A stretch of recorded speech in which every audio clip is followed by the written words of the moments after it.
Hello friends, இப்போ நம்ம 10th Maths சமச்சீர் lesson 1 Relations and Functionsல exercise 1.1ல second sum பார்க்க போகிறோம். Question பாருங்க. Let A is equal to 1, 2, 3 and B is equal to x such that x is a prime number less than 10. Find A cross B and B cross A கேட்டிருக்காங்க. இப்போ இதுக்கு முன்னாடி பார்த்த some எல்லாமே roster ஃபார்மில் இருந்துச்சு. Roster ஃபார்ம்னா என்ன? இந்த ப்ராக்கெட்டில் வந்து என்க்ளோஸ் ஆகிருக்கும். அதே மாதிரி நம்பர்ஸ் எல்லாமே வந்து கமாவால் செப்பரேட் ஆகிருக்கும். ஆனால் இது பார்த்தீங்கன்னா புதுசாக இருக்கா, இது பேர் செட் பில்டர் ஃபார்ம்னு சொல்லுவாங்க. செட் பில்டர் ஃபார்ம் எப்படி இருக்கும்னா எக்ஸ் சச் தட் எக்ஸ் அந்த மாதிரி கொடுத்துருப்பாங்க. இப்போது இந்த இதுலேயே பார்த்தீங்கன்னா கம்மியான எலமெண்ட்ஸ் இருக்கிறதுனால ரோஸ்டர் ஃபார்மில் கொடுத்துட்டாங்க. ஆனால் இப்போ நிறைய எலமெண்ட்ஸ் இருக்கும்போது ரோஸ்டர் ஃபார்மில் ரெப்ரசென்ட் பண்ணுறது ரொம்ப கஷ்டமாக இருக்கும்.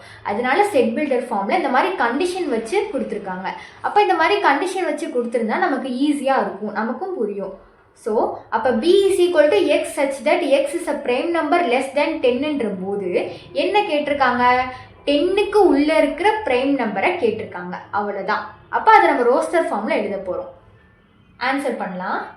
A is equal to 1, 2, 3 B is equal to இப்போ வந்து 10க்குள்ளே இருக்க ப்ரைம் நம்பர் என்னது இருக்குது? 2, 3, 5, 7 அவ்வளோதான். இப்போ நம்ம A கிடச்சிருச்சு, B கிடச்சிருச்சு.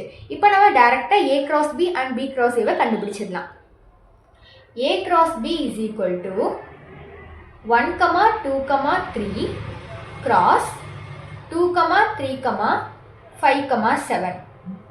இதை எப்படி க்ராஸ் பண்ணணும் நான் முன்னாடியே சொல்லியிருக்கேன், இருந்தாலும் வாட்டி சொல்கிறேன் பாருங்கள். ஃபர்ஸ்ட் செட்டில் இருக்க ஃபர்ஸ்ட் நம்பரை செகண்ட் செட்டில் இருக்க ஃபர்ஸ்ட் நம்பரோடு சேர்த்து எழுதணும். அப்போ 1, 2 திரும்பி ஃபர்ஸ்ட் செட்டில் இருக்க ஃபர்ஸ்ட் நம்பரை செகண்ட் செட்டில் இருக்க செகண்ட் நம்பரோட சேர்த்து எழுதணும். அப்போ 1, 3 அதுக்கப்புறம் 1, 5 1, 7 அதுக்கடுத்து ஃபர்ஸ்ட் செட்டில் இருக்க செகண்ட் நம்பரை செகண்ட் செட்டில் இருக்க ஃபர்ஸ்ட் நம்பரோடு சேர்த்து எழுதணும். அப்போ என்ன வரும்? 2, 2 2, 3 2, 5 2, 7 அவ்வளோதான். இப்போ 3யோட சேர்த்து எழுத போகிறோம். 3, 2 3, 3 3, 5 3, 7. இப்போ A cross B நம்ம கண்டுபிடிச்சாச்சு. அதுக்கடுத்து B cross Aவை கண்டுபிடிக்கணும்.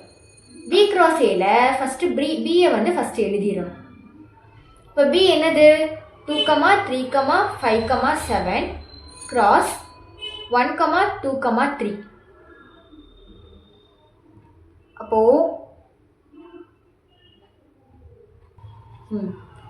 இப்போ இதை நம்ம கிராஸ் பண்ணலாம். அப்போ கிராஸ் பண்ணும்போது நமக்கு என்ன கிடைக்கும்? 2, 1 2, 2 2, 3 அப்புறம் 3, 1 3, 2 3, 3 அப்புறம் 5யோட சேர்த்து எழுத போகிறோம். 5, 1 5, 2 5, 3 அப்புறம் 7, 1 7, 2 7, 3 அவ்வளோதான். இப்போ எல்லாமே கண்டுபிடிச்சாச்சு. இந்த சம் உங்களுக்கு புரிஞ்சிருக்குன்னு நினைக்கிறேன். தேங்க்யூ.